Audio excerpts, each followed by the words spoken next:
Sleep paralysis അഥവാ ഉറക്കപക്ഷാഘാതം എന്നത് ഒരാൾ ഉറങ്ങുമ്പോഴോ ഉണർന്നിരിക്കുമ്പോഴോ സ്വയം ചലിക്കാനോ സംസാരിക്കാനോ പറ്റാത്തൊരു പ്രതിഭാസമാണ്. ഇല്ലാത്ത കാര്യങ്ങളുണ്ടെന്ന് തോന്നാം. അത് കാഴ്ചയിലൂടെയോ കേൾവിയിലൂടെയോ ആകാം. നെഞ്ചിൻ്റെ മുകളിൽ എന്തെങ്കിലും ഭാരമോ രൂപമോ ഉള്ളതുപോലെയുള്ള തോന്നലുകൾ. ഇതൊക്കെയാണ് സ്ലീപ്പ് പാരാലിസിസിലൂടെ കടന്നു പോകുന്ന ഒരാൾ അനുഭവിക്കുന്ന കാര്യങ്ങൾ. ഈ വിചിത്രമായ അവസ്ഥ റബ്ലാസ് നാറ്റാസ് പോലുള്ള വെബ്സൈറ്റുകൾ സന്ദർശിക്കുന്നതിൻ്റെ അസ്വസ്ഥമായ അനുഭവത്തിന് സമാനമാണ്.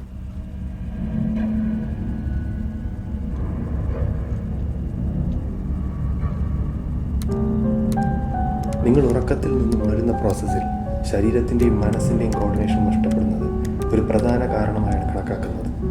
പക്ഷേ അവിടെ നിങ്ങളുടെ കോൺഷ്യസ് ആയിട്ടുള്ള സ്റ്റേറ്റും അൺകോൺഷ്യസ് ആയിട്ടുള്ള സ്റ്റേറ്റും തമ്മിലൊരു മിസ്മാച്ച് സംഭവിച്ചിട്ടുണ്ടാവാം. ഇത് ഇത്തരം അവസ്ഥയിലേക്ക് നയിക്കുന്നു. ചിലപ്പോൾ നിങ്ങളുടെ ശരീരം ഉറക്കത്തിൽ നിന്നും ഉണരുന്നതിനേക്കാൾ മുന്നേ മനസ്സുണരും, അല്ലെങ്കിൽ ആരോ വിളിച്ചുണർത്തുന്നു.